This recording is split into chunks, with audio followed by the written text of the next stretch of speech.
ಅರ್ಧಂಬರ್ಧ ಕೇಳಿದ್ರೆ ಏನಾಕೈತೆ ಅನ್ನೋದಕ್ಕೆ ಒಂದು ಸುಣ್ಣ ಚುಟುಕು ಹೇಳ್ತೀನಿ ನಾನು. ಅರ್ಜೆಂಟ್ನೊಳಗೆ ಒಬ್ಬ ಹೆಣ್ಮಗಳು ಒಬ್ಬ ಮಗನ ಮದುವೆ ಮಾಡ್ಬೇಕಾಗೈತಿ. ಮದುವೆ ಮಾಡ್ಬೇಕಾದಂಥ ಟೈಮ್ದೊಳಗೆ ಇವತ್ತಿನ ದಿನಮಾನದಾಗ ಕಷ್ಟ ಭಾಳ ಮದುವೆ ಮಾಡೋದು. ಎಷ್ಟು ಕಷ್ಟ ಅಂತ ಮಾಡಿರಿ ನೀವು, ಭಯಂಕರ ಕಷ್ಟ. ಹೋಗಿ ಲಗ್ನ ಪತ್ರ ಕೊಡಬೇಕು, ಅವ್ರ ಮನೆಗೆ ಕರ್ಕೊಂಬರ್ಬೇಕು, 10 ಸಲ ಅಡ್ಡಾಡಬೇಕು, ಭಾಳ ಕೆಲಸ ಇರ್ತಾವೆ. ಒಟ್ಟು ಮದುವೆ ಅಂದ್ರೆ ಭಯಂಕರ ದೊಡ್ಡ ಕಷ್ಟದ ಕೆಲಸ. ಈಗ ಅರ್ಜೆಂಟ್ನಾಗನ ಮದುವೆ ಫಿಕ್ಸ್ ಆಗೈತೆ ಹೆಣ್ಮಗಳದು, ಗಂಡರಿಲ್ಲ, ಮಗನ ಮದುವೆ ಮಾಡ್ಬೇಕಾಗೈತಿ. ಅರ್ಜೆಂಟ್ನಾಗನ ಎಲ್ಲ ಮಾಡ್ಬೇಕಾಗೈತಿ. ಅವಸರದಾಗನ ಒಂದಿತ್ತು ಒಂದಿಲ್ಲ ಹೆಂಗಾರ ಮಾಡಿ ಮುಗಿಸ್ಬಿಡ್ಬೇಕಂತ ವಿಚಾರ ಮಾಡ್ಯಾಳ. ವಿಚಾರ ಮಾಡಿ ಏನು ಮಾಡ್ಬೇಕು, 5-10 ದಿವಸದಾಗ ಮದುವೆ ಕಾರ್ಡ್ ಎಲ್ಲ ಮನೆ ಮುಟ್ಟಿಸ್ಬೇಕಾಗೈತಿ. ಈಗ ಯಾರ ಕೈ ಕೊಟ್ಟು ಹೋದ್ರೆ ನಡೀತೈತೇನು ಮದುವೆ ಕಾರ್ಡ್? ಸ್ವತಃ ಅವರ ಬಂದು ಮನೆ ಮಠ ಬಂದು ಚಾ ಕುಡಿದು ಹೋದ್ರೆ ಮತ್ತೆ ಮದುವೆ ದಿವಸ 5 ಸಲ ಅಡ್ಡಾಡ್ಬೇಕು ಮನೆಗೆ. ಬರ್ರಿ ಅವಾಗ ಹತ್ತಾರ. ಮದುವೆ ಅನ್ನೋದು ಒಳ್ಳೆ ಕೆಲಸನ ಕೆಟ್ಟ ಕೆಲಸಪ್ಪ? ಪಟ್ ನಿಮ್ಮನ್ನ ಕೇಳಕತ್ತೀನಿ, ಮದುವೆ ಅನ್ನೋದು ಒಳ್ಳೇದ ಕೆಟ್ಟದ್ದ? ಒಳ್ಳೇದು ಹೌದಿಲ್ಲ? ಒಳ್ಳೆ ಕೆಲಸಕ್ಕೆ 10 ಸಲ ಕರೆಯಾಕೆ ಬರ್ಬೇಕು ನಿಮ್ಮ ಮನೆ ಮಠ. ಅದ ರಾತ್ರಿ ಉಣ್ಣಾಕ್ ಕುಂತಿರ್ತಾನೆ ಇವ, ಇನ್ನೇನು ತಟ್ಟಾಗಿನ ಕೈ ಇಟ್ಕೊಂಡು ಬಾಯಾಗ ಇಟ್ಕೋಬೇಕು ಅನ್ನೋದ್ರಾಗ ಹೊರಗೆ 4 ಮಂದಿ ಜಗಳ ಮಾಡ್ತಾರೆ. ಜಗಳ ಮಾಡಾಕತ್ತಿದ ಶಬ್ದ ಕಿವಿಗೆ ಬಿತ್ತಂದ್ರೆ ಪಟ್ನ ತಾಟ್ ಬಿಟ್ಟು ಅವನು ಹೊರಗೆ ಬರ್ತಾನ. ನಿನಗೆ ಯಾರು ಆಮಂತ್ರಣ ಕೊಟ್ಟಿದ್ರಿಲ್ಲ ಬಾ ಅಂತೇಳಿ? ಯಾರು ಆಮಂತ್ರಣ ಕೊಟ್ಟಿದ್ರು ನಿನಗಿಲ್ಲಿ? ಮತ್ತು ಇಲ್ಲಿ ಕರಿಲಾರ್ದಂಗೆ ಬರ್ತಿದ್ದಿ, ಇಲ್ಲಿ ಕರೆದ್ರೂ ಬರಾಕ ವಿಚಾರ ಮಾಡ್ತಿ ಅಂದ್ರೆ ಕೆಟ್ಟದ್ದಕ್ಕೆ ಭಾಳ ಪ್ರಚೋದನೆ ಐತೆ ಅಂತ ತಿಳ್ಕೊಬೇಕಲ್ಲ ನಾವೆಲ್ಲ. ಒಳ್ಳೇದ್ರ ಬಗ್ಗೆ ಚಿಂತನೆ ಇಲ್ಲ ನಮಗೆ, ಕೆಟ್ಟದ್ರ ಬಗ್ಗೆ ಭಾಳ ಲಕ್ಷ್ಯ ಐತಿ. ಅಲ್ಲಿ ಯಾರು ಇದ್ರು ಮತ್ತೆ ನಿಂತ್ಕೊಂಡು ನೋಡ್ತಾನೆ. ಹಂಗೆ ಸ್ವಲ್ಪ ಏನಾರು ಆರಾಮ್ ಕಾಣ್ತಾನೆ, ಬಕ್ಕನ ಪೆಟ್ರೋಲ್ ಇಟ್ಕೊಂಡು ಹೋಗಿರ್ತಾನೆ. ಉಗಿದ್ನ ಹತ್ತಬೇಕದು, ಉಗಿಬೇಕದು, ದಗ ಅಂತೇಳಿ ಹಂಗೆ ಮಾಡುವಂಥ ಪ್ರಯತ್ನವನ್ನು ಮಾಡ್ತಾನೆ. ಆ ಹೆಣ್ಮಗಳು ಏನು ಮಾಡ್ತಾಳ, 5 ದಿವಸದಾಗ ಲಗ್ನ ಬಂದೈತಿ, ಉಟ್ರಿಗೆ ಹೋಗಿ ಹೆಂಗೆ ಲಗ್ನ ಪತ್ರ ಕೊಡಬೇಕು, ಒಬ್ಬರಿಗೆ ಮುಟ್ತೈತಿ ಒಬ್ಬರಿಗೆ ಮುಟ್ಟಂಗಿಲ್ಲ. ಏನು ಮಾಡ್ಬೇಕು ಅನ್ನೋದ್ರಾಗನ ಆ ಕಡೆಯಿಂದ ಒಂದು ಟೆಲಿಗ್ರಾಮ್ ಬಂತು, ಒಂದು ಪತ್ರ ಬಂತು. ಪತ್ರದಾಗ ಏನೈತಿ ಗೊತ್ತನ, ಆಕಿನ ಗೆಳತಿ ಮನೆಯೊಳಗೆ ಆಕಿನ ಗೆಳತಿ ಮಗನ ಎಂಗೇಜ್ಮೆಂಟ್ ಇಟ್ಕೊಂಡಿದ್ಲ. ಆಕಿ ಎಂಗೇಜ್ಮೆಂಟ್ ಇಟ್ಕೊಂಡಿದ್ದು ನೋಡಿ ಅವಾಗ ಆಕಿ ಅಂತಾಳ, ನನ್ನ ಗೆಳತಿ ಮಗನ ಎಂಗೇಜ್ಮೆಂಟ್ ಐತಂದ್ರೆ ನನಗೆ ಬೇಕಾದಾರ ಉಟ್ರು ಅಲ್ಲೇ ಬರ್ತಾರೆ. ನಾನು ಹೋಗಿ ಒಬ್ಬೊಬ್ಬರಿಗೆ ಹಂಚುವಂಥದ್ದು ಏನೈತಿಲ್ಲ, ಉಟ್ರು ಅಲ್ಲೇ ಬರ್ತಾರೆ. ಉಟ್ಟು ಲಗ್ನ ಪತ್ರ ಒಬ್ಬಕಿನ ಕಡೆ ತಲೆ ಮೇಲೆ ಇಟ್ಕೊಂಡು ಈ ಲಗ್ನ ಪತ್ರನ ಹೋಗಿ ಅಲ್ಲೇ ಮುಟ್ಟಿಸಿಬಿಟ್ರೆ ನನ್ನೆಲ್ಲ ಕೆಲಸ ಮುಗಿದಿರ್ತಾವ ಅಂತ ತಿಳ್ಕೊಂಡು ಅವಸರದಾಗ ಎಲ್ಲರೂ ಭಾಳ ಲಕ್ಷ್ಯ ಕೊಟ್ಟು ಕೇಳಿದ್ರೆ ಅಟ್ಟ ಗೊತ್ತಾಗತ್ತಿದೆ. ಭಾಳ ಟ್ವಿಸ್ಟ್ ಐತಿದೆ, ನೀವು ಆ ಕಡೆ ಈ ಕಡೆ ನೋಡಿದ್ರೆ ಗೊತ್ತಾಗೋದಿಲ್ಲ. ಇದೆ ಎಲ್ಲ ಲಗ್ನ ಪತ್ರ ಒಬ್ಬ ಹೆಣ್ಮಗಳನ್ನ ಕರ್ಕೊಂಡು ಆಕಿನ ತಲೆ ಮೇಲೆ ಹೊರಿಸ್ಕೊಂಡು ಲಗ್ನ ಪತ್ರ ಕೊಡಾಕಂತ ಬಂದಾಳ. ಎದಕ್ಕೆ ಬಂದಾಳ್ರಮ್ಮ? ಲಗ್ನ ಪತ್ರ ಕೊಡಾಕ್ ಬಂದಾಳ. ಎದಕ್ಕೆ? ಅವಸರದಾಗ ಎಲ್ಲರಿಗೆ ಕೊಡಕ್ಕೆ ಆಗೋದಿಲ್ಲ, ನನಗೆ ಬೇಕಾದವರು ಬಂದಿರ್ತಾರ, ಅಲ್ಲಿ ಹೋಗಿ ಲಗ್ನ ಪತ್ರ ಕೊಡ್ಬೇಕಂತ ಬಂದಾಳ. ಇನ್ನೇನು ಲಗ್ನ ಪತ್ರ ತೊಗೊಂಬಂದು ಒಮ್ಮಕ್ಳೆ ಬಂದು ಕೂಡ್ಲೇನೆ ಅವ್ರ ಮನ್ಯಾಗ ಲಗ್ನ ಪತ್ರ ಕೊಟ್ರೆ ಏನಂತಾರೆ ಮಂದಿ? ಬಂದಿದ್ದು ಅದಕ್ಕೆ ಬಂದಾಳ, ತಮ್ಮ ಕೆಲಸ ಮಾಡ್ಕೊಳಕ್ಕೆ ಬಂದಾಳ ಅಂತಾರಂತ ತಿಳ್ಕೊಂಡು ಆಮೇಲೆ ಕೊಟ್ರೆ ಆತ್ ಬಿಡು ಅಂತ ತಿಳ್ಕೊಂಡು ಸುಮ್ಮನೆ ಒಂದು 10-15 ನಿಮಿಷ ವೇಟ್ ಮಾಡಿದ್ದು. ನಮ್ಮ ಮಂದಿ ಎಷ್ಟು ಸ್ಪೀಡ್ ಅಂತೀರಿ ನೀವು? ಉಣ್ಣೋದು ಫಾಸ್ಟ್, ತಿನ್ನೋದು ಫಾಸ್ಟ್, ಕುಡಿದು ಫಾಸ್ಟ್, ರಾತ್ರಿ ಒಂದು ದಿವಸ ಮಲಗೋದು ಫಾಸ್ಟ್, ನೆಶನಾಗ ಎದ್ದು ಹಾರ್ಟ್ ಅಟ್ಯಾಕ್ ಆಗಿ ಹೋಗೋದು ಫಾಸ್ಟ್, ಎಲ್ಲ ಬ್ರೇಕ್ಫಾಸ್ಟ್ ಎಲ್ಲವೂ ಬರೀ ಸ್ಪೀಡ. ಈಗ ಏನು ಬೇಕಾದ ಕೇಳ್ರಿ, ಭಯಂಕರ ಸ್ಪೀಡಿಗೆ ಎಲ್ಲ ಉಣ್ಣೋದು ನೋಡ್ರಿ. ಬಫೆ ಸಿಸ್ಟಮ್ ಹಂಗೆ ನಿಂತ್ರೆ ಇವತ್ತು ಹೇಳಕತ್ತಿದ್ರು ಲೈನ್ಯಾಗ. ನಮ್ಮ ಮುತ್ಯಾರು ಯಾರೋ ಒಬ್ರು ಹೇಳಕತ್ತಿದ್ರು, ಅಜ್ಜವ್ರ ಊಟ ಮಾಡೋ ಮುಂದೆ ಒಂದು ಸ್ವಲ್ಪ ಲೈನ್ಯಾಗ ಬಾ ಅನ್ರಿ ಅಂತ. ತಲೆಯಾಗಿಟ್ಕೊಳ್ರಿ, ಇದು ಬಸವಣ್ಣನ ಪ್ರಸಾದ, ಇದು ದಾಸೋಹದ ಪ್ರಸಾದ. 12ನೇ ಶತಮಾನದೊಳಗೆ ದಾಸೋಹಕ್ಕೊಂದು ದೊಡ್ಡ ಕಲ್ಪನೆ ಐತಿ. ಇಲ್ಲಿ ಬರಬೇಕಾದ್ರೂ ಒಂದು ವ್ಯಕ್ತಿಯಾಗಿ ಬಂದಿರಿ ನೀವು, ಇಲ್ಲಿಂದ ಹೊರಗೆ ಹೋಗ್ಬೇಕಾದ್ರೆ ಸಮಾಜದ ಒಂದು ದೊಡ್ಡ ಶಕ್ತಿಯಾಗಿ ಹೋಗ್ತೀರಿ. ಅಂಥದ್ದು ಪ್ರಸಾದದೊಳಗೆ ಒಂದು ದೊಡ್ಡ ಶಕ್ತಿ ಇರ್ತದೆ. ಯಾರು ಗಡಿಬಿಡಿ ಮಾಡಬಾರ್ದು. 5 ನಿಮಿಷ ನಿಂದ್ರಿ, ಏನಕ್ಕೈತೆ ತೊಂದ್ರಿ? ಎಲ್ಲದ್ರಾಗ ಅವಸರ ಮಾಡಿ ಏನು ಮಾಡೋರು ಅದರಿ? ಒಂದು 5 ನಿಮಿಷ ನಿಂದಿರಬೇಕು. ಯಾರು ಮುದುಕರದಾರ, ಯಾರಿಗೆ ಅನುಕೂಲ ಇಲ್ಲ ಅಂಥವ್ರು ತಟ್ಟಿ ಹಚ್ಚಿಕೊಡ್ರಿ. ಹಚ್ಚಿಕೊಟ್ಟು ನೀವು ಅವ್ರನ್ನ ಊಟ ಮಾಡಿಸ್ರಿ. ಅವ್ರನ್ನ ಊಟ ಮಾಡಿಸಿದ ಮೇಲೆ ಅವ್ರು ಹೋದ ಮೇಲೆ ನೀವು ಊಟಕ್ಕೆ ಹೋಗ್ರಿ. ದೊಡ್ಡ ವಿಶಾಲವಾದಂಥ ಜಗ ಅದ.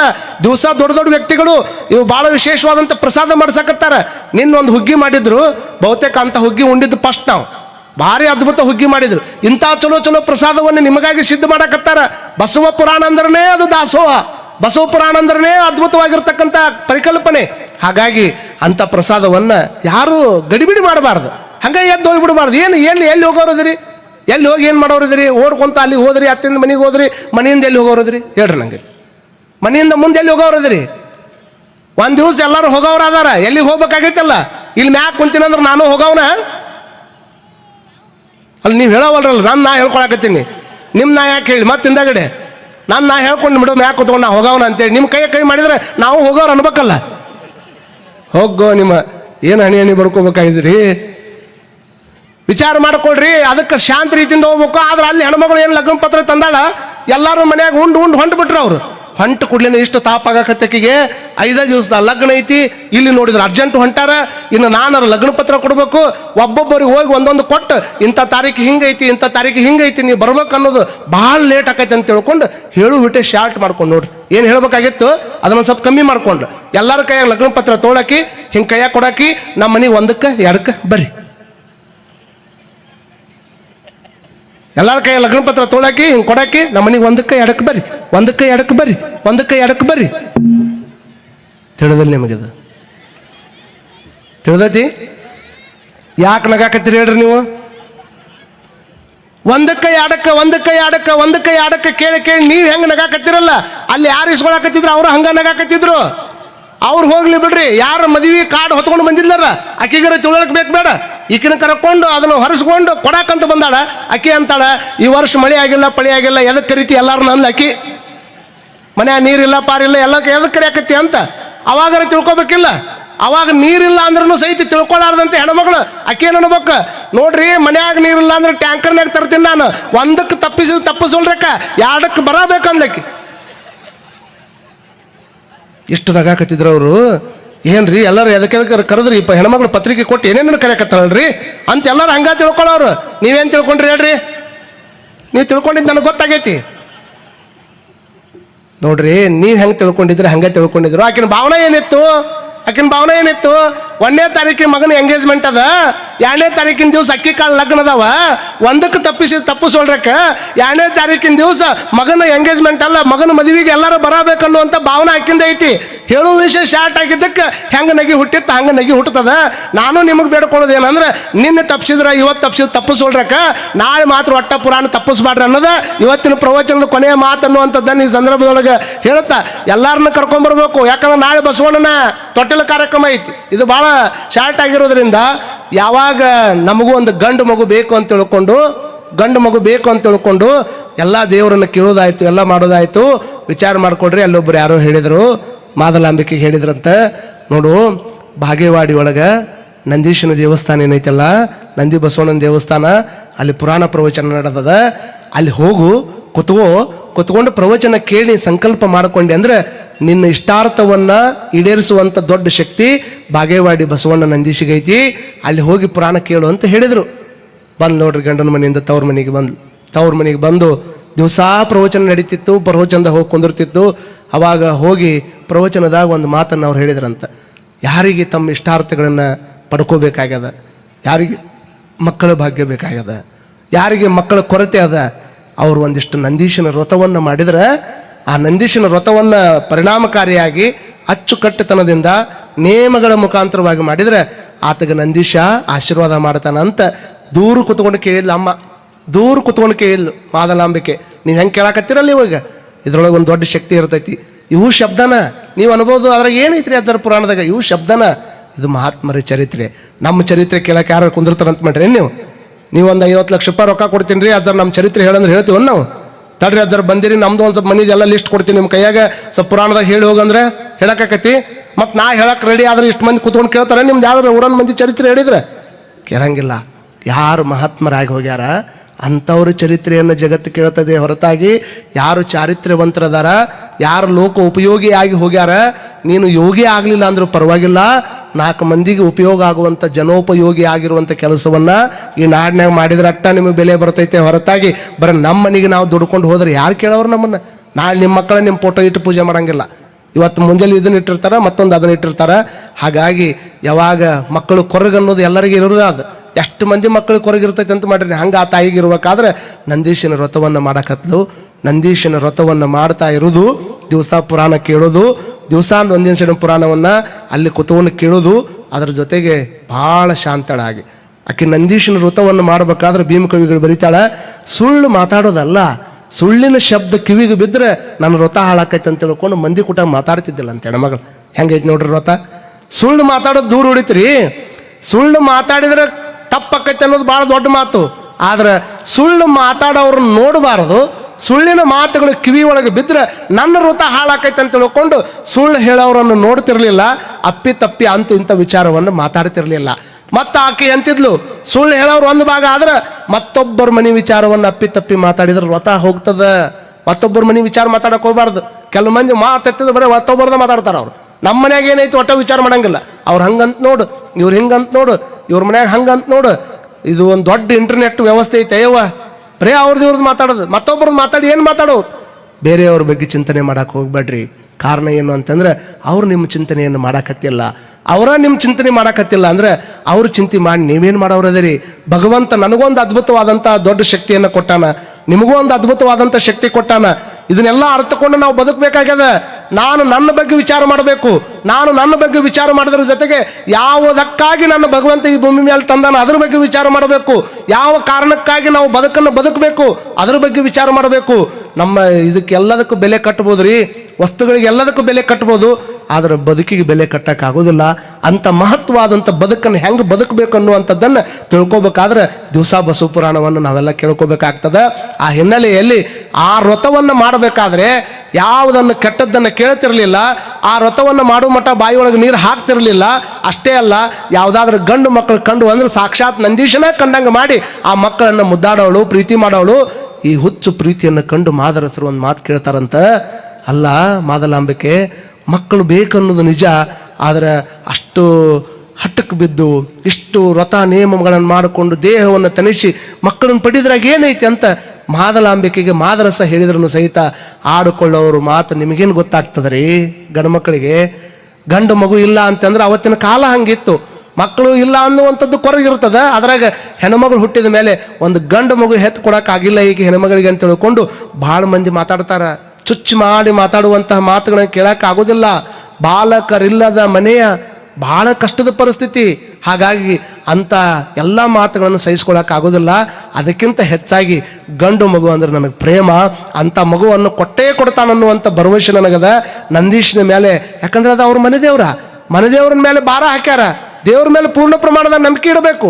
ಎಲ್ಲ ಕಷ್ಟಗಳು ದೂರ ಆಗಬೇಕು ಅಂತಂದ್ರೆ ಪೂರ್ಣವಾಗಿರತಕ್ಕಂಥ ವಿಶ್ವಾಸವನ್ನು ಭಗವಂತನ ಮೇಲೆ ಇಟ್ಟರೆ ಅವ ಫಲ ಕೊಟ್ಟೆ ಕೊಡ್ತಾನನ್ನುವಂಥದ್ದನ್ನು ಹೇಳ್ತಾ ನಂದೀಶನ ಮಲ್ಲಿ ಮ್ಯಾಗಿಂದ ಇಲ್ಲಿ ಕಳಿಸ್ಬೇಕಾದ್ರೆ ಆ ಪರಮಾತ್ಮ ಒಬ್ಬರ ಮನೆ ಹುಟ್ಟಬೇಕಲ್ಲ, ಅಲ್ಲಿ ಅವ್ರನ್ನ ಕಳಿಸುವಂಥ ಪ್ರಯತ್ನ ಮಾಡ್ಯಾನ. ಆದರೆ ಇಲ್ಲಿ ಒಂದು ಬಯಕೆಯನ್ನು ಇಟ್ಕೊಂಡು ಇವರು ಕುಂತಾರ. ಇಂಥ ಟೈಮ್ದೊಳಗೆ ಎಷ್ಟು ವ್ರತವನ್ನು ಮಾಡಿದ್ಲಲ್ಲ ಆ ತಾಯಿಯ ವ್ರತ, ನಂಬಿಕೆಯ ನಿಯಮ ಅದು ಫಲಿಸ್ತದೆ. ಫಲಿಸಿ ಕನಸಿನೊಳಗೆ ಬಂದು ಹೂ ಕೊಟ್ಟಂಗೆ ಆಗ್ತದೆ. ಆ ಹೂ ಕೊಟ್ಟ ಮೇಲೆ ಬಸವಣ್ಣ ಹೆಂಗೆ ಜನಿಸ್ತಾನ, ಜನಿಸೋದಕ್ಕಿಂತ ಮುಂಚೆಕ್ಕೆ ಏನು ಪವಾಡ ಆಗ್ತದೆ ಅನ್ನೋ ವಿಚಾರವನ್ನು ನಾಳೆ ದಿವಸ ನೀವೆಲ್ಲ ಕೇಳೋಣ. ನಾಳೆ ಬಸವಣ್ಣನ ಹುಟ್ಟಾಗ್ತದೆ. ಹುಟ್ಟಾದ ಕೂಡಲೇ ಇಲ್ಲಿ ತೊಟ್ಟಲಕ್ಕೆ ಹಾಕಿ, ಯಾಕಂದ್ರೆ ಇದು ಸಮಾರಂಭ ಭಾಳ ಕಮ್ಮಿ ಜಮ ಇರೋದ್ರಿಂದ ಈ ತೊಟ್ಟಲವನ್ನು ನಾಳೆ ತೊಟ್ಟಲಕ್ಕೆ ಹಾಕುವಂಥದ್ದು. ನಾವು ಒಂದು ಗೊಂಬಿ ತೊಟ್ಟಲಕ್ಕೆ ಹಾಕೋದು ಬೇಡ.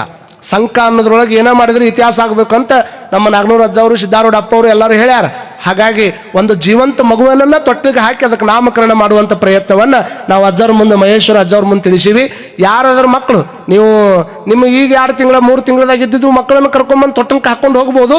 ಅದ್ರಾಗ ಒಂದು ಮಗುವಿಗೆ ನಾಳೆ ದಿವಸ ಇಲ್ಲಿ ಯಾರ ಮಕ್ಕಳು ಇದ್ರೂ ಸಹಿತ ಆ ಮಕ್ಕಳನ್ನ, ನಿಜವಾದ ಮಕ್ಕಳನ್ನ ತೊಟ್ಟಲ್ಗೆ ಹಾಕುವಂಥ ಒಂದು ಪರಂಪರೆಯನ್ನು ಮಾಡೋಣಲ್ರಿಪ್ಪ. ಮಾಡೋಣ ಅಂತ ತಿಳ್ಕೊಂಡು ಒಂದು ಜೋರಾಗಿ ಕೈ ಮೇಲೆ ಚಪ್ಪಾಳಿ ಹೊಡ್ರಿ. JH ಅವ್ರು ಸ್ವಲ್ಪ ಎಲ್ಲರದು ತಗೊಳ್ರಿ. ಅವ್ರದ್ದು ಅವ ಹೋಗೋದ್ರಾಗ ಕೈ ತೆಳು ಬರಾಕತ್ತಾವಲ್ಲ, ಇನ್ನೊಂದು ಸ್ವಲ್ಪ ಜೋರು ಕೈ ಮೇಲೆ ಎತ್ತಿ ಹೊಡ್ರಿ. ಅವ ದೊಡ್ಡ ಎಲ್ಲ ಇದ್ರಾಗ ಹಾಕ್ತಾನೆ. ಒಂದು ಸ್ವಲ್ಪ ಅವ ವಿಡಿಯೋ ಮಾಡ್ಕೊಳ್ಳೋ ಮಟ್ಟ ನೀವು ಹೊಡ್ಕೊಡ್ರಿ. ಇನ್ನೊಮ್ಮೆ ಜೋರಾಗಿ ಸ್ವಲ್ಪ ಚಂದಾಗೆಲ್ಲ ಇದನ್ನು ಮಾಡ್ಕೊಪ್ಪ. ಎಲ್ಲ ತಾಯಂದಿರದು ಎಲ್ಲಿ ಮಟ್ಟ TV ಮುಂದೆ ಕುಂದಿರ್ತೀರಿ, ಬರೀ ಟಿವಿಯಾಗ ಬರೋವ್ರ ನಟ ನೋಡ್ತೀರಿ. ಹಿಂಗೆ ಕೈ ಮೇಲೆ ಚಪ್ಪಾಳಿ ಹೊಡ್ಯಾಕೆ ಬಂದು ಇಲ್ಲಿ ಕುಂತ್ರೆ ಅಂದ್ರೆ ನಿಮ್ಮನ್ನು ಟಿವಿಯಾಗ ನೋಡುವಂಗೆ ಹಾಕಿರಿ. ಮುಂದೆ ಹೊಡ್ರಿ, ಇನ್ನೊಮ್ಮೆ ಮ್ಯಾಗ ಜೋರಾಗಿ ಕೈ ಮೇಲೆ ಎತ್ತೊಡ್ರಿ. ಇದು ಒಂಥರ ಎಕ್ಸಸೈಸ. ಈ ಕಡೆ ಗಣಮಕ್ಳದ್ದು ಒಂದು ಸ್ವಲ್ಪ ತೋರು ಮರ ನೀನು. ಮತ್ತು ಬರೀ ಆ ಕಡೆ ಹೊಂಟೈತಿ ಅಂತ ತಿಳ್ಕೊಂಡು. ಅದಕ್ಕಾಗಿ ನಾಳೆ ದಿವಸ ಏನೇ ಮಾಡಿದ್ರು ಸಹಿತ ಒಂದು ವಿಶೇಷವಾಗಿನ ಮಾಡಬೇಕು. ಇದನ್ನು ಹಿರಿಯರು ನೋಡ್ರಿ, 2ನೇ ದಿವಸಕ್ಕೆ ಇಷ್ಟು ವೈಭವ ಎದ್ದದ. ಇದು ಪೂಜ್ಯರಾಗಿರ್ತಕ್ಕಂಥ ದೇವರು. ಅವ್ರದ್ದು ಸಾತ್ವಿಕ ಗುಣ ಇಷ್ಟಕೊಂಡ ಕೆಲಸ ಮಾಡಕತ್ತದೆ ಇಲ್ಲಿ. ಅವ್ರು ಎಷ್ಟು ಮಂದಿ ಹಚ್ಕೋತಾರೆ ರೀ ಮಹೇಶ್ವರ ದೇವರು, ಎಷ್ಟು ಪ್ರೀತಿಯಿಂದ ಮಾತಾಡ್ತಾರೆ. ಯಾರು ಬಂದ್ರೂ ಸಹಿತ ಹೇಳಿದ್ರು. ಕೆಲವು ಮಂದಿ ನಾವು ಮ್ಯಾಕ್ ಕುಂತಾಗ ಎಲ್ಲರೂ ಮಂದಿ ನಾಗನೂರು ಅಜ್ಜವ್ರಿಗೆ ಹೇಳ್ತೀನಿ ನಾನು, ಬುದ್ಧಿಯವರು ಈಗ ಬಂದ್ಬಿಡ್ಲಿ ಅಂದರು. ಇಲ್ರಿ ನಾವು ಒಂದು ತಿಂಗಳದಿಂದ ಬಂದಾಗ ಇದು ಏನು ಇದ್ದಿದ್ದಿಲ್ರಿ ಮರ, ಇದು ನನಗೆ ನೋಡಿ ಆಶ್ಚರ್ಯ ಆಗಕತ್ತೈತಿ ಅಂದಾಗ ಒಂದಿಷ್ಟು ಮಂದಿ ಹೇಳಕತ್ತಿದ್ರು. 15 ದಿವಸದೊಳಗೆ ಜಕಣಾಚಾರ್ಯ ಕಟ್ಟಡ ಇಟ್ಟು ಜಲ್ಲಿ ಹಾಕವೇನೋ ಗೊತ್ತಿಲ್ಲ. 15 ದಿವಸ ಬಂದು ಸ್ವಾಮಿಗಳು ಇರಾಕ್ ಒಂದು ಕಟ್ಟಡ ಕಟ್ಟಾರಲ್ಲ, ಮುಂದಿರುವಂಥ ವಾತಾವರಣ ಪ್ಯೂರ್ಸ್ ಹಾಕೋದ್ರಿಂದ ಹಿಡ್ಕೊಂಡು 15 ದಿವಸದಾಗ ಕೆಲಸ ಮಾಡುವಂಥ ಸಾಮರ್ಥ್ಯ ಅದು ಮಹೇಶ್ವರ ದೇವರಿಗೆ ಐತೆ. ಅಂದ್ರೆ ಬರುವಂಥ ದಿನಮಾನದೊಳಗೆ ಸಂಕದ ಮಠ ಯಾವ ಲೆಕ್ಕಕ್ಕೆ ಹೋಯ್ಕೈತೆ ಅನ್ನುವಂಥದ್ದನ್ನು ಅರ್ಥ ಮಾಡ್ಕೊಳ್ಬೇಕು. ಮತ್ತು ಅದಕ್ಕೆ ಭಕ್ತರನ್ನ ಹಂಗೆ ಸಾತದ್ರಿ. ಒಬ್ಬರು ಯಾರು ಹೇಳಕತ್ತಿದ್ರು, ಅಪ್ಪವ್ರ ನಾನು ನೆಶಿನಾಗ ಎದ್ದು ಹೊಲದ ಕಡೆ ಹೋಗ್ಬೇಕಂತ ಹೊಂಟಿದ್ದೀನಿ ರೀ. ಹೋಗ್ಬೇಕಂತ ನೋಡಿದ್ರೆ 5 ಗಂಟೆಗೆ ನೆಶಿನಾಗ ಶೆಲಿಕೆ ಹಿಡ್ಕೊಂಡು ಉಸುಕು ತುಂಬಾಕತ್ತಿದ್ರಿ ನಮ್ಮ ಅಜ್ಜವರು. ಅಂಥ ಅಜ್ಜವ್ರು ಪಡ್ಕೊಂಡಿವಲ್ರಿ, ಇದಕ್ಕಿಂತ ದೊಡ್ಡದು ಇನ್ನೇನು ಬೇಕು ಅನ್ನುವಂಥದ್ದನ್ನು ಅವ್ರು ಹೇಳ್ತಾರೆ. ಅಂದರೆ ಇಂಥ ಒಬ್ಬ ಅಪರೂಪದ ಸ್ವಾಮಿಗಳನ್ನು ಕಾಣೋದು ಭಾಳ ಕಷ್ಟ. ಅಂಥ ಸ್ವಾಮಿಗಳವರು ಪಟ್ಟಾಧಿಕಾರ ನ ಭೂತೋ ನ ಭವಿಷ್ಯತಿ ಅನ್ನಂಗೆ ನಿಮಗೆ ನಿನ್ನೆ ಹೇಳಿ ನಾನು ಎಲ್ಲರೂ ತಲೆಯಾಗಿಟ್ಕೊಳ್ರಿ. ಒಮ್ಮೆಲ್ಲ 10 ಸಲ ಹೇಳ್ತೀನಿ ನಾ ಈ ಮಾತನ್ನ. ಏನಂದ್ರೆ ಇಡೀ ಕರ್ನಾಟಕದೊಳಗಿರುವಂಥ ಎಲ್ಲ ಸ್ವಾಮಿಗಳ ಚಿತ್ತ ಅದು ಸಂಕದತ್ತ ಅದ. ಹೆಂಗೆ ನಡೀತದ ಅಂತ ನೋಡಾಕತ್ತಾರ. ಇವತ್ತಿನಿಂದ ನಾವು ಜನರು ಲೈವ್ ಕೊಡಾಕತ್ತೀವಿ. ಅದಕ್ಕೆ ನಾಳಿಂದ ಸಂಕದೊಳಗೆ ನಾಡದಿಂದ ನಾವು ಪಾದಯಾತ್ರೆ ಬರ್ತೀವಿ ಮನೆ ಒಳಗೆ, ಓಣಿ ಒಳಗೆ. ಯಾವ ಓಣಿ ಅನ್ನುವಂಥದ್ದನ್ನು ನಾವು ಆಮೇಲೆ ನಮ್ಮ ನಿರೂಪಕರು ಹೇಳ್ತಾರೆ. ಹಾಗಾಗಿ ಯಾವ ಓಣಿ ಒಳಗೆ ಪಾದಯಾತ್ರೆ ಒಳಗೆ ಬರ್ತೀವಿ ಎಲ್ಲ ಪರಮ ಪೂಜ್ಯರು ಬರ್ತಾರ. ನೋಡ್ರಿ, ಸಂಕ್ರಮಣದ ದಿವಸನ ಯಾಕೆ ಪಾದಯಾತ್ರೆ ಇಟ್ಟಿವಂದ್ರೆ ಎಷ್ಟೋ ಮಂದಿ ಮಹಾತ್ಮರನ್ನು ಹುಡ್ಕೊಂಡು ನಮ್ಮ ಮಟ್ಟಕ್ಕೆ ಹೋಗ್ಬೇಕಾದ್ರೆ ನೀವು ಯಾರು ಹೋಗಿ ಬರ್ರಿ. ಇಲ್ಲಿದ್ದವರು ಇಲ್ಲಿ ಸಿದ್ಧಾರೂಢ ಅಜ್ಜರ ಮಟ್ಟಕ್ಕೆ ಹೋಗ್ರಿ, ಅಜ್ಜವ್ರ ಮಟ್ಟಕ್ಕೆ ಹೋಗ್ರಿ. ಅವ್ರ ಮಟ್ಟಕ್ಕೆ ನಮ್ಮ ಮಟ್ಟಕ್ಕೆ ಸಾವಿರಾರು ಮಂದಿ ಮಟ್ಟಕ್ಕೆ ಬರ್ತಾರ. ಯಾಕೆ? ಗುರುಗಳನ್ನು ಹುಡ್ಕೊಂಡು ಬರ್ತಾರ. ಇವತ್ತು ನಮ್ಮ ಮಟ್ಟಕ್ಕೆ ಸಾವಿರಾರು ಮಂದಿ ಅಲ್ಲಿ ಬರ್ತಾರ. ಅವ್ರನ್ನೆಲ್ಲ ಬಿಟ್ಟು ನಾವು ಸಂಕದ ಮನಿ ಮುಂದೆ ಬರಾಕ ರೆಡಿ ಆಗಿವಿ ಅಂದ್ರೆ ಸಂಕದ ಪರಮ ಪುಣ್ಯನೇ ಹೊರತಾಗಿ ಮತ್ತೇನೂ ಅಲ್ಲ ಅದು. ನಾವು ಮನಿ ಮುಂದೆ ಬಂದಾಗ ನೀವು ಜಳಕಕ್ಕಂತ ಯಾವ್ದಾರು ಊರಿಗೆ ಹೋಗ್ರಿ. ಏನಯ್ಯವ್ವ ಹೋಗಿ ಬರ್ತೀರಿ? ಇಲ್ಲ ಅನ್ರಿ ಅವ್ವ. ಹಂಗನ್ರಿ ಒಂದು ಸ್ವಲ್ಪ ಯಾವಾಗಾರ ಅನ್ರಿ ಅವರ. ಹಂಗೇ ಇಲ್ಲ. ನಾವು ಮನೆ ಮುಂದೆ ಬಂದಾಗ ನೀವೇನು ಮಾಡಬೇಕು? ಚಂದ ರಂಗೋಲಿ ಹಾಕಬೇಕು. ನಮ್ಮ ಬಾಸನ ಬಾಗೇವಾಡಿ ಅಜ್ಜಾರು ಚಡಚಣ ಅಜ್ಜಾರು ಇಲ್ಲದ ಒಂದು ಹೆಜ್ಜೆ ಕಿತ್ತಿಡೋದಿಲ್ಲ ನಾವು. ಈಗ ಹೇಳತ್ತೀವಿ ಅವ್ರು ಇರಬೇಕಂತ ನಮ್ದು ಅಪೇಕ್ಷೆ ಐತಿ. ಹಿಂಗಾಗಿ ನಮ್ಮ ಚಂದ್ರಶೇಖರ್ ದೇವರು, ನಮ್ಮ ಶಿವಬಸು ದೇವರು ರಾತ್ರಿನ ಒಂದೇದು ಯಾವುದು ಓಣಿಯನ್ನು ದಯಮಾಡಿ ಒಂದು ಸ್ವಲ್ಪ ಆಮೇಲೆ ನಿರೂಪಕರು ಹೇಳಬೇಕು. ನಾಳೆ 15ನೇ ತಾರೀಕಿನ ದಿವಸ ಇದೊಂದು ಇತಿಹಾಸ ಆಗ್ತದೆ. ಸಂಕ್ರಮಣ ಕಾಲದಲ್ಲಿ ಗುರುಗಳು ಮನೆ ಮುಂದೆ ಬಂದಾರ ಅಂದ್ರೆ ಹೆಂಗೆ ಬರ್ತಾರಂದ್ರೆ ನಿಮ್ಮ ಮನ್ಯಾಗ ಓಣ್ಯಾಗ ಬರಾಕತ್ತಾರಂದ್ರೆ ಅಷ್ಟ ದಾರಿದ್ರ್ಯ ಅನ್ನುವಂಥದ್ದು ಹೊರಗೆ ಹೋಗ್ತದ, ಅಷ್ಟ ಐಶ್ವರ್ಯ ಅನ್ನುವಂಥದ್ದು ನಿಮ್ಮ ಮನೆ ಒಳಗೆ ಬರ್ತದ, ಪಾಪ ಅನ್ನೋದು ಹೊರಗೆ ಹೋಗ್ತದ, ಪುಣ್ಯ ಅನ್ನುವಂಥದ್ದು ನಿಮ್ಮ ಮನೆ ಒಳಗೆ ಹೋಗ್ತದ. ಹಾಗಾಗಿ ಅಂಥ ಟೈಮ್ದಾಗ ಕದ ಮುಚ್ಕೊಳ್ಳೋದಾಗ್ಲಿ ಹೊರಗೆ ಬರ್ಲಾರ್ದಂಗಾಗಲಿ ಅಂಥ ಟೈಮನ್ನು ಯಾರು ಕೂಡ ಮಾಡಕ್ಕೆ ಹೋಗಬಾರ್ದು. ಹಾಗಾಗಿ 15ನೇ ತಾರೀಕಿನ ದಿವಸ ನಾವು ಬೆಳಿಗ್ಗೆ ಕರೆಕ್ಟ್ ಎಷ್ಟು ಗಂಟೆ ಅನ್ನುವಂಥದ್ದನ್ನು ಸಹಿತ ಅವ್ರು ಹೇಳ್ತಾರೆ. ಮನೆ ಮುಂದೆ ಬರ್ತೀವಿ. ಯಾರು ನಮಸ್ಕಾರ ಮಾಡೋದಾಗ್ಲಿ ಮತ್ತೊಂದಾಗದು ಏನು ಮಾಡೋಂಗಿಲ್ಲ. ಚಂದ ರಂಗೋಲಿ ಹಾಕೋದು, ಚಂದ ಹೂ ಹಾಕೋದು, ನಮ್ಮ ಕುಟಾಗ 2 ಹೆಜ್ಜೆ ಹಾಕೋದು. ಏನು ಮಾಡ್ಕೊಂಡು ಬಂದಿ ಇಲ್ಲಿ ಮಟ್ಟ ಈ ಕಾಲು ಎಲ್ಲೆಲ್ಲಿ ಅಡ್ಡಾಡವು, ಎಲ್ಲೆಲ್ಲಿ ಹೋಗ್ಯಾವ ಯಾರಿಗಾರು ಗೊತ್ತೈತೆ ನಿಮ್ಗೆ? ಹೋಗುವಲ್ಲಿನೂ ಹೋಗ್ಯಾವು, ಹೋಗ್ಬಾರ್ದಲ್ಲಿನೂ ಹೋಗ್ಯಾವ. ಹಾಗಾಗಿ ಈ ಕಾಲಿಗೆ ಒಂದಿಷ್ಟು ಗೌರವ ಬರುವ ಹಂಗೆ ಏನು ಮಾಡಿ ಬಂದಿ ಅಂದ್ರೆ ಇನ್ನೇನು ಮಾಡ್ಬೇಕ್ರಿ? 16 ಮಂದಿ ಪರಮ ಪೂಜ್ಯರು ಕೊಟ್ಟಾಗ ಓಣಿ ಒಳಗೆಲ್ಲ ಅಡ್ಡಾಡ್ಕೊಂಡು ಬಂದಿನ್ರಿ. ಕ್ಷೇತ್ರ ಯಾತ್ರೆ ಮಾಡೋದಕ್ಕಿಂತ ದೊಡ್ಡ ಪುಣ್ಯ ಬರ್ತದೆ. ಹಾಗಾಗಿ ಆ ಓಣಿಯವ್ರು ಈ ಓಣಿಯವ್ರು ಅನ್ನಂಗಿಲ್ಲ. ಯಾವ ಓಣಿ ಒಳಗೆ ಚಲೋ ಮಾಡ್ತೀವಿ ಆ ಓಣಿ ಒಳಗೆಲ್ಲ ಚಂದ ಪೂಜ್ಯರನ್ನು ಹೆಂಗೆ ಗೌರವದಿಂದ ನೀವು ಬರ್ಮಾಡ್ಕೋಬೇಕಂದ್ರೆ ಹೂವಿನ ಹಾಸಿಗೆ ಹಾಕಿ ರಂಗೋಲಿ ಹಾಕಿ ಒಂದು ಪುಟ್ಟ ಹಣತಿ ದೀಪ ನಿಮ್ಮ ಮನೆ ಬಾಗಲ್ಲಾಗ ಇಟ್ಟು, ಅಡ್ಡಾಡೋದಾರ್ಯಾಗಲ್ಲ ಮನೆ ಬಾಗಲ್ಲಾಗ ಇಟ್ಟು ನೀವು ಚಂದಾಗಿ ನಮ್ಮ ಕುಟ್ಟಾಗಿ ಹೆಜ್ಜೆ ಹಾಕ್ಕೊಂಡು ಬಂದು ಎಲ್ಲಿ ಮುಗಿಸ್ತಾರ ಅದನ್ನು ಹೇಳ್ತಾರೆ. ಅಲ್ಲೇ ಒಂದು ಸಂಭ್ರಮ ಮಾಡಿ ಏನು ಮುಂಜಾನೆ ಪಾದಯಾತ್ರೆ ಬಂದಾಗ ಆಯಾ ಓಣ್ಯಾಗ ಹಾಲು ಕೊಟ್ಟರು ನಡಿತೈತಿ, ಚಹಾ ಕೊಟ್ಟರು ನಡಿತೈತಿ, ಜ್ಯೂಸ್ ಕೊಟ್ಟರು ನಡಿತೈತಿ. ಏನು ಕೊಳ್ಳಿಲ್ಲ ಬರೀ ನೀರು ಕೊಟ್ಟರು ನಡಿತೈತಿ. ಜ್ಯೂಸ್ ಕೊಟ್ರೆ ಆ್ಯಪಲ್ ಕೊಟ್ರೆ ಆ್ಯಪಲ್ ಜ್ಯೂಸ್ ಅಂತಾರೆ, ಆರೆಂಜ್ ಕೊಟ್ರೆ ಆರೆಂಜ್ ಜ್ಯೂಸ್ ಅಂತಾರೆ, ಬರೀ ನೀರು ಕೊಟ್ರೆ ಕಂಜ್ಯೂಸ್ ಅಂತಾರೆ ಅಟ್ಟ. ಹೌದಲ್ರಿ? ಅದಕ್ಕೆ ಎಲ್ಲರೂ ನಿಮ್ಗೆ ಏನೇನು ತೀತೈತಿ ಅದನ್ನು ಒಂದು ಆ ಓಣಿಯವ್ರು ಮಾತಾಡ್ಕೊಂಡು ನಾಷ್ಟನರ ಕೊಡ್ರಿ, ಏನು ಮಾಡಲಿಲ್ಲ ಅಂದ್ರೆ ಹಾಲರ ಕೊಡ್ರಿ, ಒಂದು ಬಿಸ್ಕಿಟರ ಕೊಡ್ರಿ. ಎಲ್ಲ ಮುಗಿದ ಮೇಲೆ ಮತ್ತಿದೆ ನಮ್ಮ ಪಾದಯಾತ್ರೆ ಮಾಡಕ್ಕೆ ಹಚ್ಚಿ ಹಂಗೆ ಕಣ್ಣು ಮನ್ಯಾಗ ಬಿಸ್ಕಿಟ್ ತಿನ್ಕೊಂತ ಹೋದ್ರೆ ನಾವೆಲ್ಲಿ ಹೋಗೋನು? ನಿಮ್ಮ ನೋಡ್ಕೊಂಡು ಕುಂದಿರ್ಬೇಕಾದಿತ್ತು. ಅದಕ್ಕೆ ಆ ಒಂದು ಕಾರ್ಯಕ್ರಮ ಅವರ ನಿಮಗೆಲ್ಲ ನೆನಪಿರಲಿ. ನಾಳೆ ತೊಟ್ಟಲ ಕಾರ್ಯಕ್ರಮ ಇರೋದ್ರಿಂದ ಸ್ವಲ್ಪ ಯಾರು ತೊಟ್ಲ ಕೊಡಿಸೋರಿದ್ರೆ ಅದ್ರ ಮಠದಿಂದ ತರುವಂಗಿಲ್ಲ, ಭಕ್ತರ ಕೊಡಿಸ್ಬೇಕು. ಹಾಗಾಗಿ ತೊಟ್ಟಲವನ್ನು ಯಾರಾದರೂ ಕೊಡಿಸೋರಿದ್ರೆ ಪಟ್ಟ ಹೇಳಿಬಿಡ್ಬೇಕಿಲ್ಲ, ನಾವು ತೊಟ್ಲ ಕೊಡಿಸ್ತೀವಿ ರಾಜ್ಯರ ಅದರ ತೊಟ್ಲ ಕಾರ್ಯಕ್ರಮಕ್ಕೆ ಅಂತ ತಿಳ್ಕೊಂಡು ತೊಟ್ಲ ಕೊಡಿಸೋರಿದ್ರೆ ಯಾರು ಇದ್ರೆ ತಮ್ಮ ಹೆಸರನ್ನು ಹೇಳಬೇಕು. ಅಣ್ಣಾರು ಯಾವ್ದು ನೋಡ್ರಿ ಒಂದು ಚಪ್ಪಾಳಿ ಹೊಡ್ರಿ ಅವ್ರಿಗೆ, ಹೊಡ್ರಿ ಅಮ್ಮ ಚಪ್ಪಾಳಿ ಹೊಡ್ಯಕ್ಕೆ ನಿಮ್ಮ ಊರಾಗ ಜ್ಯೇಷ್ಠ ಐತನ ಅನಿಲ್ ಸಾಯಿಗಾವ್ ಅವರು ತೊಟ್ಲ ಕೊಡಿಸ್ತೀವಿ ಅಂದ್ರೆ ಅವ್ರಿಗೊಂದು ಜೋರಾಗಿ ಚಪ್ಪಾಳಿ ಅಂತ ತಟ್ಟಿ ಧನ್ಯವಾದಗಳನ್ನು ಸಮರ್ಪಣೆ ಮಾಡಬೇಕು. ಇನ್ನು ಒಂದು ಬೆಳ್ಳಿ ಗುಣಗಡಿಗೆ ಅವ್ರಿಗೆ ಹಾಕಕ್ಕ ಹಾಲು ಏನೇನು ಹೇಳ್ತಾರೆ ಭರತ್ ಕೋರಿ ನೋಡ್ರಿ. ನಮ್ಮ ಹುಡುಗ ಯುವಕರಂದ್ರೆ ಹಿಂಗಿರ್ಬೇಕ್ರಿ, ಯಾವ್ದಾವ್ದಕ್ಕಾರ ಖರ್ಚು ಮಾಡೋದಲ್ಲ ಇಂಥದ್ದೊಂದು ಆಗುತ್ತೆ ಅಲ್ರಿ. ಅವತ್ತಿನ ಬಸವಣ್ಣ ಹುಟ್ಟೋ ಹಬ್ಬಕ್ಕೆ ಹೋಗಿದ್ರಿ ನೀವು, ಊಟದಾಗ ಹೋಗಿದ್ರಿನ ಇವ ನೀವು? ಏನು ಹಣಿ ಬಿಡ್ಕೋಬೇಕು, ಹೂನು ಅನ್ವಲ್ರಿ ಹಾನ ಅನ್ವಲ್ರಿ. ಯಾವ ಹೋಗ್ಬಿಡ್ತೀನವ ಇವ ನಾನು ನಾಳೆ ನೀವು ಬಹುತೇಕ ಯಾರು ಒಬ್ಬರು ಹೆಚ್ಚು ಹೋಗ್ಬಿಡ್ತೀನಿ ನಾನು. ನೀವು ಹೂನ ಅನ್ನಿಲ್ಲ, ನೀನು ಯಾರು ಮುಂದೆ ಹೇಳೋದು ನಾವು ಹೂ ಅಂದ್ರೆ ಇವ ನಿಮ್ಮನ್ನ ಕೇಳಿ ಯವ್ವ ಎಷ್ಟು ಸಲ ಹೂ ಅಂತಿದ್ದೀನಿ ನೀ ತೊಟ್ಲ ತರಕ್ಕೆಲ್ಲ ತೊಟ್ಟಲ್ಲ ಹಾಕಲ್ಲ. ಅವರ ನೀವೆಲ್ಲರೂ ಅದಿರಿ ಅದಲ್ಲ ಇಲ್ಲಿ ಅದಿರ ಅನ್ನೋರು ಒಂದು ಸ್ವಲ್ಪ ಕೈ ಎತ್ರಿ, ಇಲ್ಲ ಅನ್ನೋರು ಒಂದು ಸ್ವಲ್ಪ ಕೈ ಎತ್ರಿ. ಎಷ್ಟು ಮಂದಿ ಹಚ್ಚಾರ ನೋಡ್ರಿ ಇಲ್ಲ ಅಂತೇಳಿ. ಇದು ನಿಮ್ಮ ಕಾರ್ಯಕ್ರಮ. ಇಂಥದ್ದೊಂದು ಅವಕಾಶ ಮತ್ತೆ ಮತ್ತೆ ಮಹಾತ್ಮರ ಜೀವನದಾಗ ಅಟ್ಟ ಬರ್ತೈತದ, ಮತ್ತೆ ಬೇರೆದವ್ರ ಜೀವನದಾಗ ಬರಂಗಿಲ್ಲ. ಅದಕ್ಕೆ ಬೆಳ್ಳಿ ಗುಣಗಡಿಗೆ ಕೊಡ್ಸೋರು ಯಾರು ಈಗ ಎದ್ದಿದ್ರಲ್ಲ, ಭರತ್ ಕೋರೆ ಅವರು ಬೆಳ್ಳಿ ಗುಣಗಡಿಗೆ ಕೊಂಡ್ಬರ್ತೀವಿ ಅಂದಾರ. ಅವ್ರಿಗೊಮ್ಮೆ ಜೋರಾಗಿ ಚಪ್ಪಾಳಿ ಅಂತ ತಟ್ಟಬೇಕು. ಇನ್ನೊಂದು ಬೆಳ್ಳಿ ಹುಡ್ದಾರ, ಸೊಂಟಕ್ಕೆ ಹಾಕು ಹುಡ್ದಾರ, ಹೆಸರು ಏನಾರ ಮಲ್ಲಯ್ಯ ಸೋಮಯ್ಯ ಮಠಪತಿ ಅವರು ಹುಡ್ದಾರ ತೊಗೊಂಬರ್ತೀವಿ ಅಂದ್ರೆ ಅವ್ರಿಗೊಮ್ಮೆ ಜೋರಾಗಿ ಚಪ್ಪಾಳಿ ಅಂತ ಹೇಳ್ರಿ. ಇನ್ನು ಕೈಯಾಗ ಹಾಕುವಂಥ ಕಡೆಗೆ ಏನಂತೀರಿ ನೀವು? ನಿಮ್ಗೆ ಗೊತ್ತಾಯವ ಇವೆಲ್ಲ ನೀವು ಹಾಕ್ತಿರಿಲ್ಲ. ಈ ಕಡೆ ಒಬ್ಬರು ಹೇಳವಲ್ರಲ್ಲ ಇವ ನೀವು. ಹಾಂ, ಅವು ಎದ್ದ ನೋಡ್ರಿ, 8 ಮಂದಿ ಕೈ ಎತ್ತಾರ ನೋಡ್ರಿ. ಇದು ಸಂಕ ಅಂದ್ರೆ ಒಂದು ಕೆಲಸಕ್ಕೆ 8 ಮಂದಿ ಕೈ ಎತ್ತಾರ ಅಂದ್ರೆ ಎಂಥ ಸಂಸ್ಕಾರ ಬಿದ್ದಿರ್ಬೇಕ್ರಿ ನಿಮ್ಮ ಊರಾಗ. ನೀವು ಹೊಡ್ರಿ ಚಪ್ಪಾಳಿಗೆ, ಆ ಕಡೆ ನೀವು ಹೊಡಿಸಿನಿಲ್ಲ. ಅವ್ವ ಏನು ತೊಂಬರ್ತೇವ? ಹಲ್ಗಡೆ ತೊಂಬರ್ತೀರ ಅವ. ಅವ್ರ ಹೆಸರು ಏನು ಕೇಳ್ರಿ, ಜಿ ಎಚ್ ಅವ್ರನ್ನ ಸ್ವಲ್ಪ ಮುಂದೆ ಹೋಗಿ.